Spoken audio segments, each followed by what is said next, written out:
iPlusന്റെ പുതിയൊരു വീഡിയോയിലേക്ക് സ്വാഗതം.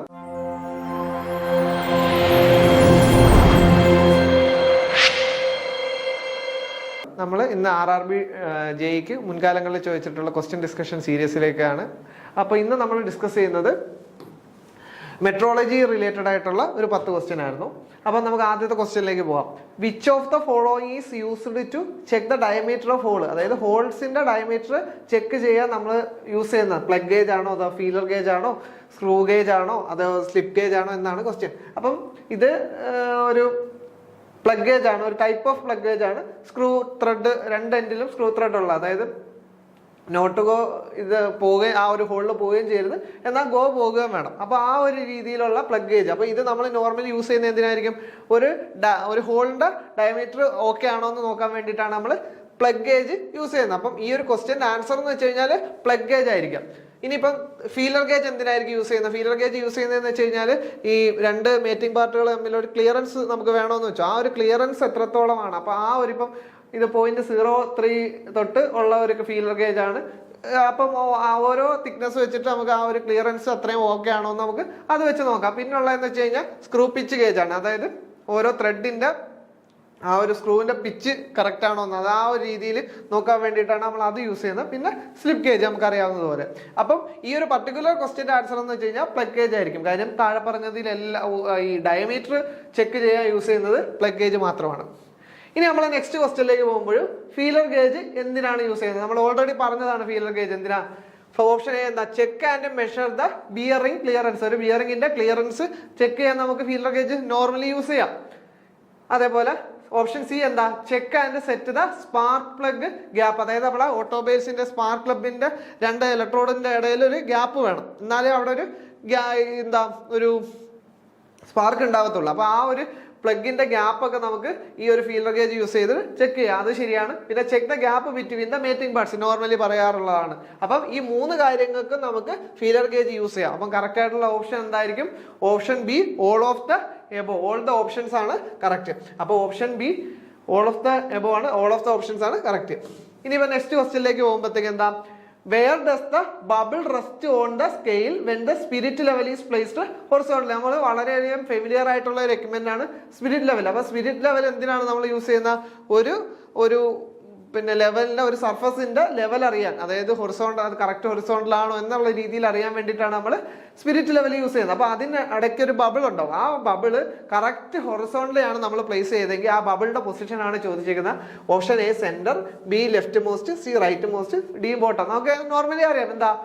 ഓപ്ഷൻ എ സെന്റർ ആയിരിക്കും. അതായത് ആ ഒരു ബബിള് ആ ഒരു സ്പിരിറ്റ് ലെവലിന്റെ സെന്ററിൽ വരുമ്പോഴായിരിക്കും ആ ഒരു സാധനം, ആ ഒരു സർഫസ് വളരെ ഹൊറിസോണ്ടലായിട്ട് ഇരിക്കുന്നത് നമുക്ക് പറയാൻ പറ്റും. അപ്പൊ ഓപ്ഷൻ എ സെന്റർ ആണ് കറക്റ്റ് ആയിട്ടുള്ള ആൻസർ. ഇനി നമുക്ക് ഒരു സൈൻ ബാർ നമുക്ക് ഇവിടെ പറയാം. അതായത് 5 ഇഞ്ചിന്റെ സൈൻ ബാർ ഉണ്ട്. നമുക്ക് കണ്ടുപിടിക്കേണ്ട ആംഗിൾ 30 ആംഗിൾ വെക്കുമ്പോൾ എലിവേഷൻ ആണ് കണ്ടുപിടിക്കേണ്ടത്. അപ്പം ഇത് 5 ഇഞ്ചിന്റെ സൈൻ ബാർ ആണെന്ന് വെച്ചോ, 30 ഡിഗ്രി ഉണ്ട്. അപ്പൊ ഈ എലിവേഷൻ ആണ് നമുക്ക് കണ്ടുപിടിക്കേണ്ടത്. അപ്പൊ നോർമലി നമുക്കറിയാം ഈ എലിവേഷൻ എന്തായിരിക്കും? 5 ഇഞ്ചിൻറ്റു സൈൻ 30 ആയിരിക്കും. അപ്പൊ സൈൻ 30 എത്ര? 1/2. അപ്പം 5 ഇൻറ്റു 1/2, അതായത് 2.5 ഇഞ്ച് ആയിരിക്കും നമ്മുടെ കേസിൽ എലിവേഷൻ. അപ്പം ഓപ്ഷൻ എ ആയിരിക്കും കറക്റ്റ് ആയിട്ടുള്ള ആൻസർ. ഇനി which of the following is not an angular measuring instrument? അതായത് ആംഗുലർ മെഷർമെന്റ് ഇൻസ്ട്രുമെന്റ് അല്ലാത്ത ഏതാണെന്നാണ് ചോദിച്ചേക്കുന്നത്. ഓട്ടോകോളിമീറ്റർ നമുക്കറിയാം ആംഗുലാർ മെഷർമെന്റിന് യൂസ് ചെയ്യുന്നതാണ്. സൈൻ ബാർ നമ്മൾ ആംഗിൾ മെഷർമെന്റിനാണ് യൂസ് ചെയ്യുന്നത്. മൈക്രോമീറ്റർ പക്ഷെ നമ്മൾ യൂസ് ചെയ്യുന്നതെന്ന് വെച്ച് കഴിഞ്ഞാൽ എന്തിനായിരിക്കും?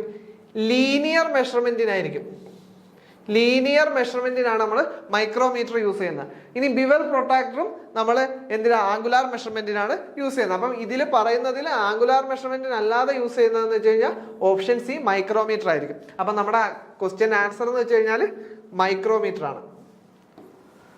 ഇനി Johansson micrometer is a type of, അതായത് നമുക്ക് വളരെ ഫെമിലിയർ ആയിട്ടുള്ള ഒരു കമ്പറേറ്റർ ആണ്. അപ്പൊ അത് ഏത് ടൈപ്പ് ഓഫ് കമ്പറേറ്റർ ആയിരിക്കും?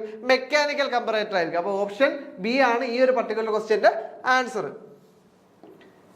ഇനി നമ്മൾ ഏഴാമത്തെ ക്വസ്റ്റ്യനിലേക്ക് പോകുമ്പോൾ the process of splitting up of white light into 7 constituent colours is called. ഇത് നമ്മൾ സ്കൂൾ തലം മുതലേ പഠിക്കുന്നതാണ്. അതായത് നമ്മുടെ ലൈറ്റ് അതിന്റെ കോൺസ്റ്റിറ്റ്യൂവന്റ് 7 കളർ, അതായത് വിബ്ജിയോർ എന്നൊക്കെ പറയില്ലേ, ആ ഒരു രീതിയിൽ കളർ സ്പ്ലിറ്റ് ആവുന്നതിന്, ലൈറ്റിനെ സ്പ്ലിറ്റ് ആക്കുന്ന രീതി എന്താണ് പറയുന്നത് എന്നാണ്.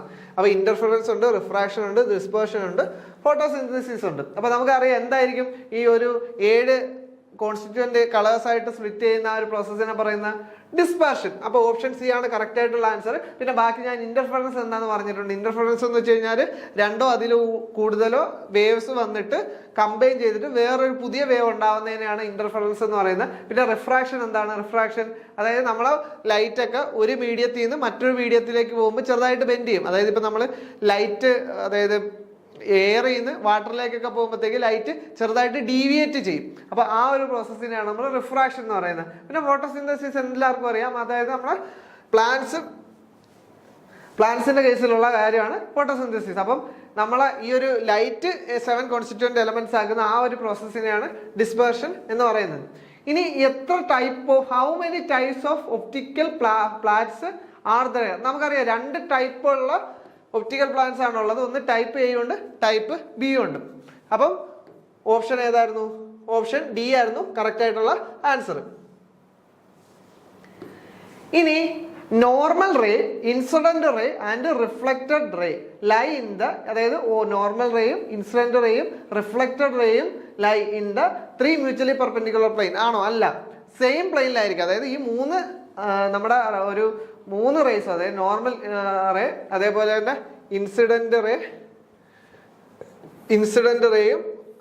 റിഫ്ലക്റ്റഡ് റേയും എല്ലാം എന്തിലായിരിക്കും? ഒരു സെയിം പ്ലെയിനിലായിരിക്കും. അപ്പം ഓപ്ഷൻ ബി ആണ് കറക്റ്റ് ആയിട്ടുള്ള ആൻസർ. പിന്നെ how many divisions are graduated on the thimble of a micrometer? അതായത് മൈക്രോമീറ്ററിന്റെ തിമ്പിളിൽ എത്രത്തോളം ഡിവിഷൻസ് ഉണ്ടാണെന്ന് ചോദിച്ചേക്കുന്നത്. അപ്പൊ ഇതാണ് നമ്മുടെ തിമ്പിള്. ഈ തിമ്പിളിൽ എത്ര?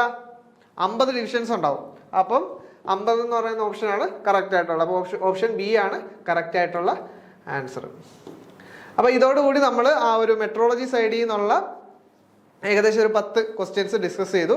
അപ്പം നിങ്ങൾക്ക് ഇത് യൂസ്ഫുൾ ആവുമെന്ന് വിചാരിക്കുന്നു. അപ്പം നെക്സ്റ്റ് ഒരു ടോപ്പിക്കിന്റെ ക്വസ്റ്റ്യൻ ഡിസ്കഷനായിട്ട് നമുക്ക് കാണാം. Thank you.